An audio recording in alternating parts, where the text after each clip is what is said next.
Pagpasok mo pa lang, gumalaw ang gabi. Sa ilalim ng ilaw, ikaw ang sinisigawi. Hakbang mo'y diretso, walang alinlangan. Sa bawat galaw mo, bagsak ang dahilan. Kumpas ng musika, hawak mo ang sandali. Isang tingin mo lang, ako'y bumibigay din. Wala nang salitang kailangan pa. Sayaw mo pa lang, sagot na sa lahat. Hawak mo ang beat, hawak mo ang gabi. Sa bawat galaw mo, ako'y nabibi. Hawak mo ang beat, huwag mong bibitawan. Hanggang sa huling tugtog ng sayawan. Hawak mo ang beat, sa ilaw at dilim. Ikaw ang ritmo ng damdamin. Hawak mo ang beat, dito sa pista. Ikaw ang dahilan, bakit sumisigla.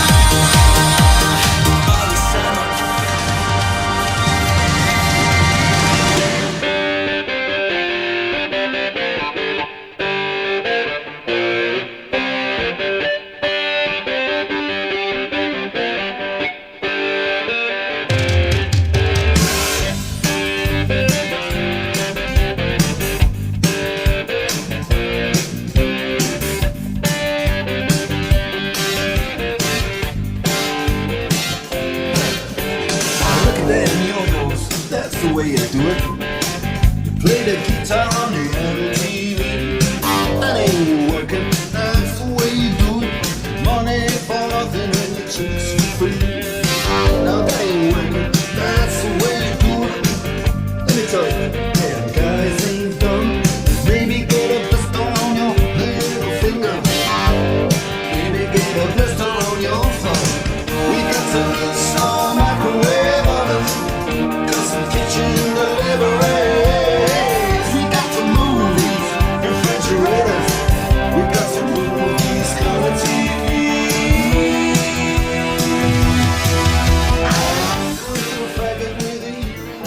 Hi Kuya Ruben, happy retirement. Sana maging masaya ka sa susunod mo na kabanata ng buhay mo at i-enjoy mo lang ulit. Happy retirement. Mabuhay. Hello tayo Ruben, ayan, happy retirement. Ayan, salamat sa serbisyo mo dito sa OPAM, sa CSC. Enjoy mo lang yung retirement mo and God bless. Ayan, mabuhay ka hanggat gusto mo. Pare Ruben, congratulations at maligayang pag-retire sa'yo. Ngayon ay mababawasan ang stress mo sa katawan kasi puro pahinga ka na lang ngayon. Iwasan mo na ngayon ng pagpupuyat dahil hindi ka na mag-drive. Sana ay sa pag-retiro mo, gawin mong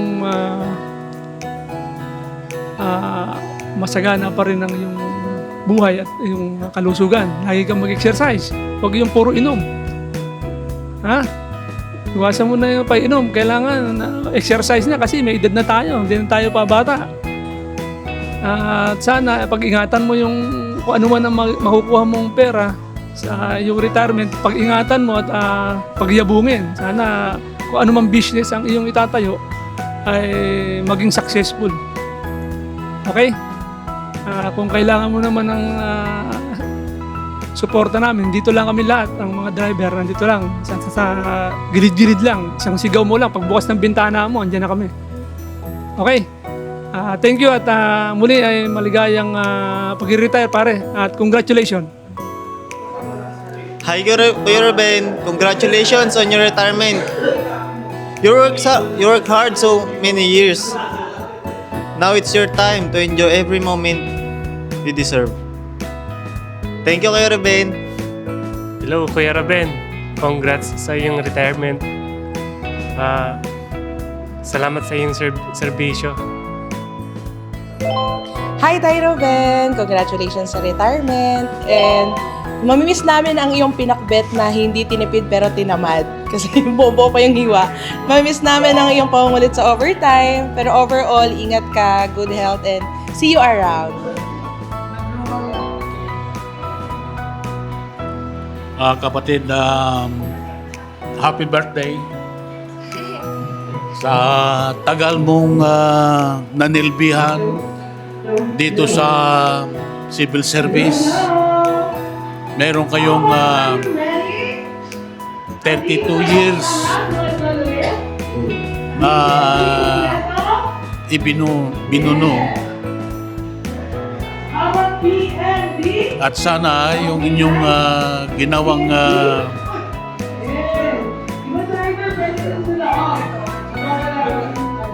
pakikisalamuha sa iyong kapwa driver o lahat ng mga empleyado dito. At sana ay nakapagbigay ka rin ng mga magagandang asal, makikisama at paggalang sa lahat ng mga empleyado dito sa civil service. At nagpapasalamat din ako sa lahat ng mga naging kasama nyo dito na sana ay hindi mo sila nabigyan ng sakit ng ulo nila sa iyong panunungkulan dito sa civil service. Maraming salamat din po sa lahat ng mga empleyado na nakasama ng aking kapatid. Maraming salamat po sa inyo. DJ patulugin mo. Tonight ikaw ang reyna ng sayaw.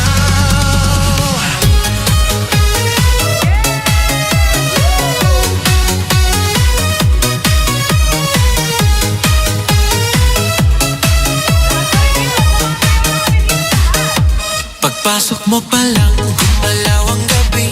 Sa ilalim ng ilaw, ikaw ang sinisigawi. Habang mo'y diretso, walang alinlangan. Sa bawat galaw mo, bagsak ang dahilan. Kumpas ng musika, hawak mo ang sandali. Isang tingin mo lang, ako'y bumibigay din.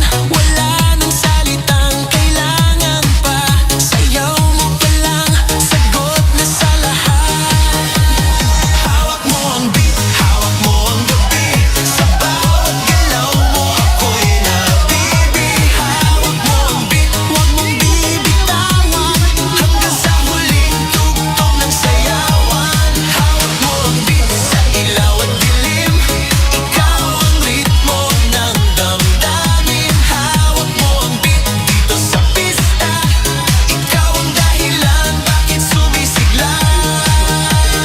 Pawisan oo pero tuloy pa rin. Lalo kang kumikinang sa gitna ng dilim. Sa bawat ikot mo, palakas ang bas. Parang sinasabi mo, sumabay ka na rin. Lumapit ka pa, huwag nang umatras. Sa sayaw ng gabi, ikaw ang lakas. Kapag hawak mo ang tutok sa kamay, lahat sumusunod sa galaw mong tunay.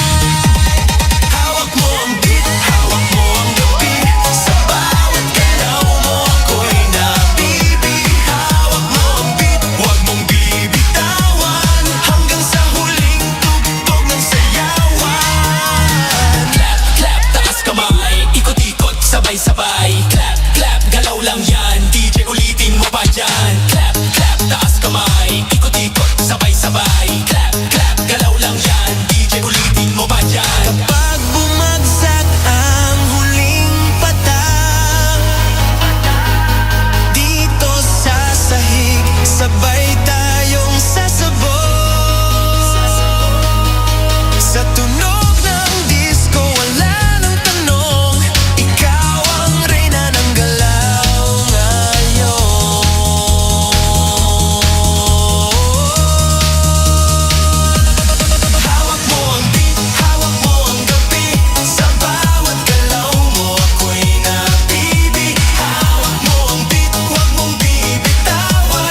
kay Sir Ruben. Kay Kuya Ruben.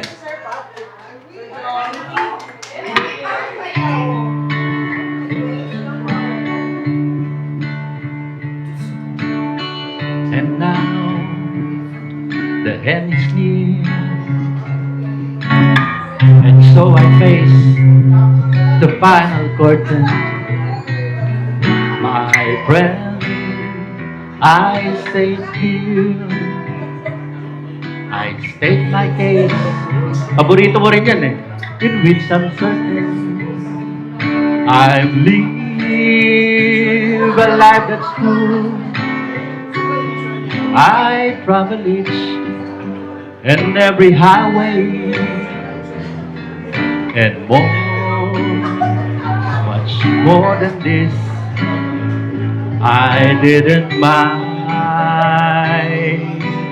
way. Regrets, I have a few, but then again, too few to mention. I did what I had to do, and so it through without exception.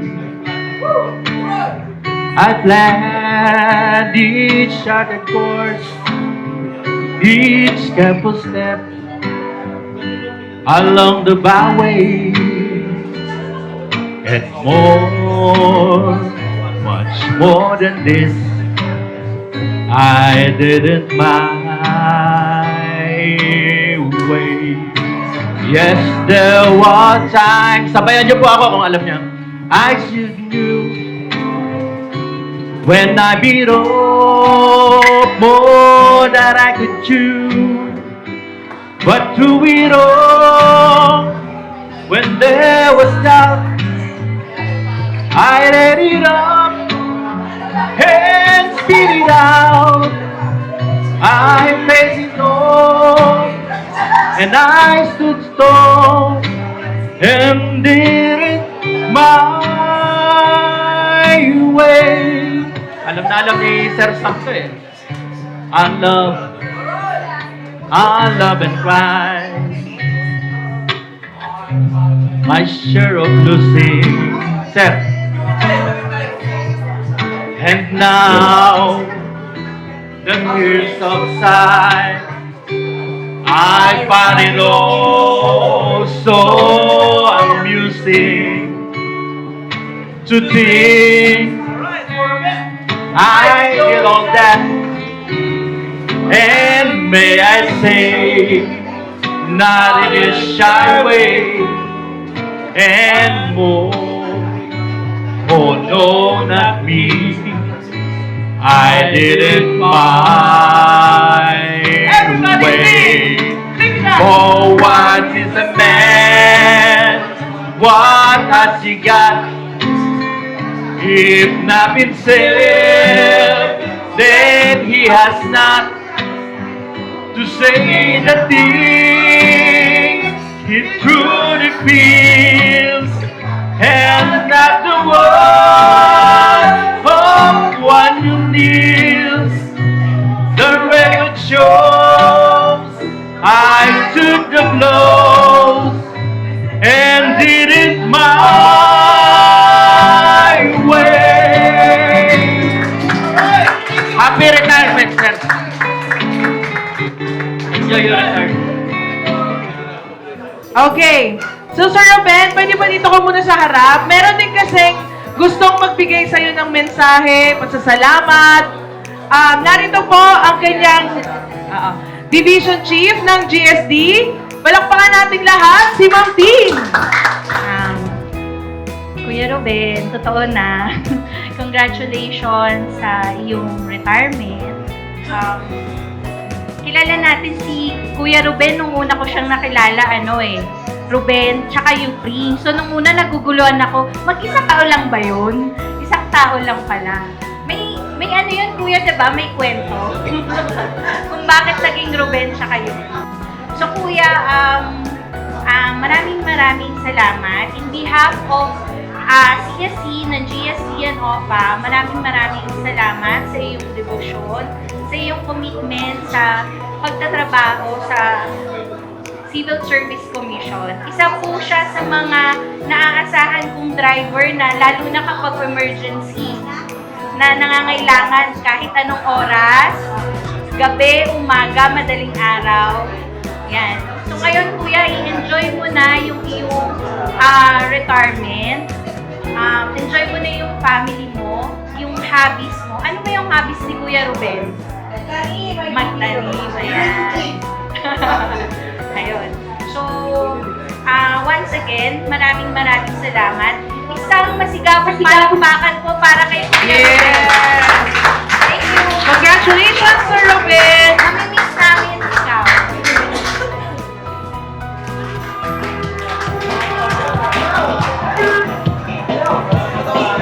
Excited ata sa mga gawin ako karamihan. Okay. We'd like to acknowledge the presence of the family members sa ating honoring today. Nandito, thank you so much for your time. Director P of the CSI, staff of the Office of Financial of the OFAM, especially sa nag-host natin ngayon yung GSD. Ladies and gentlemen, good morning. Isang karangalan to stand before you today as we honor the man who served for the Commission for almost 32 years. And I believe that spending 30 years in government service is not easy. I can imagine yung 32 years hindi madali. Siguro you started from when you joined, hindi ko naman kasi alam yung story niya. But for the 32 years, hindi siya madali because it requires patience. At hindi po lahat na nakaka-achieve po ng 33 years sa government service. Yung minsan yung iba, nadali na. But for, you knew what I mean.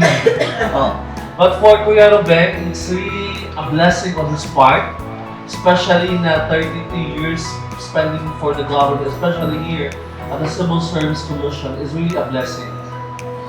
Trabaho po ng isang kagaya ni Ruben as a driver for the director or sa maging driver siya sa bus, hindi po siya madali because you are dealing with a life.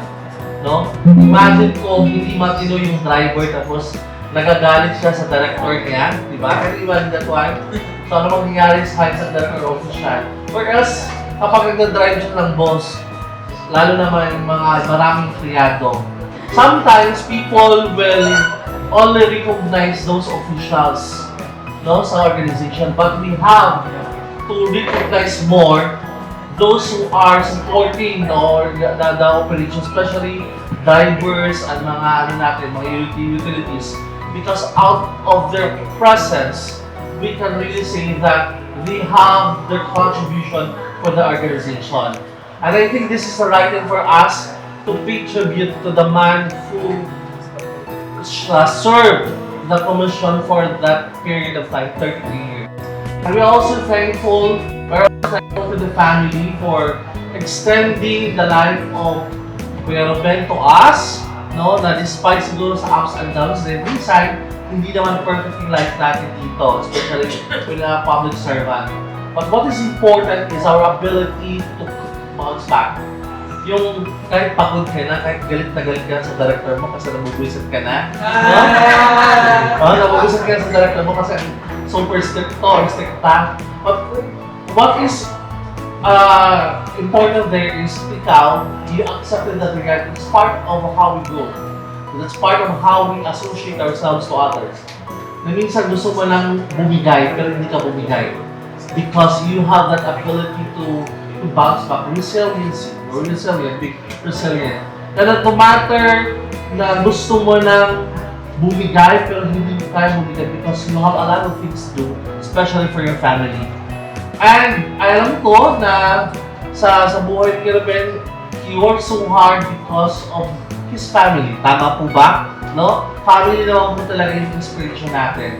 So for us here, for those who are hindi pa magre-retire, I think we have to reflect on the life, no? The achievement of Kuya Ruben is that it's not about the position.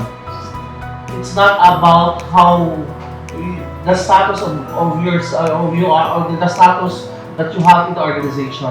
It's about spending time with the organization where you can contribute as required by the organization. At the same time, dapat happy. Kasi pag hindi ka happy sa organization, hindi ka makaka-achieve ng 32 years. Diba? O yung mga driver dito, you're still happy with the condition? Yes! O hindi sila nag-ano? Sagot, nag-guess sila. Kasi imagine 32 years, hindi siya biro ha? Hindi siya biro talaga. It's really a big number to recall. So sino ba yung next na mag-retire na driver? Buti ng 32 years? 50 lang, di ba? It's a remarkable 32 years. So, sa ating lahat dito, let's be thankful to God even in small or big things. Diba? Every day that we wake up, dapat be grateful kasi hindi lahat po na makaka-reach ng 65. O diba? 65 years old. Hindi lahat. Sir? Mukhang 55. Mukhang 55. Kasi nga, he knows how to balance the work, the stress, and even the demands sa family. Yun yung pinaka-importante. Na masaya kahit minsan mahirap. Minsan. Pero, ha? May iba pa siyang pambalance. Ay, may ibang pambalance. Sige. Pwede rin sa kuya yung pambalance. So, to our visitors who are here, you are all welcome, and I hope that you will enjoy today as we pay tribute to our honoree. Alam ko marami pa magsasalita mamaya, but I'm really happy, Kuya Ruben, for my 10 months here at the CSC. Although na-encountered ko na siya, minsan nga may love letter ako sa kanya eh. May love letter. Pero it doesn't mean that the love letter, nagagalit ako. It's just administrative task. Kasi nga po, as a director, it's also important that we impose order. Or hindi naman siya nagagalit sa akin. Pambalance din yun, sir. Pambalance din yun. Pambalance din yun. So, once again, we welcome you all and thank you for coming and God bless us all. Okay, thank you for director yung napaka-magandang mensahe para sa atin. Okay, so may I read the text of the plaque? Civil Service Commission, Republic of the Philippines, ipinagkakaloob itong gawad ng pagpapahalaga kay Mr. Euphracio B. Fernandez bilang pagkilala sa kanyang matapat at mahusay na paglilingkod at makabuluhang kontribusyon sa mga adhikain ng pamahalaan sa loob ng 32 taon na ginugol sa Komisyon ng Serbisyo Sibil. Ginawad ngayong ika-15 ng Mayo 2026 sa okasyon ng kanyang pagre-retiro sa Komisyon ng Serbisyo Sibil lungsod ng Quezon. Signed, Komisyonado Atty. Luis Minrado si Pangulayan, Komisyonado Atty. Ryan Albino Acosta, Tagkapangulo Atty. Marilyn Villa. Yan. Congratulations. Congratulations po. Picture po. Congratulations po again, Sir Ruben, sa iyong dedikasyon at serbisyo sa civil service.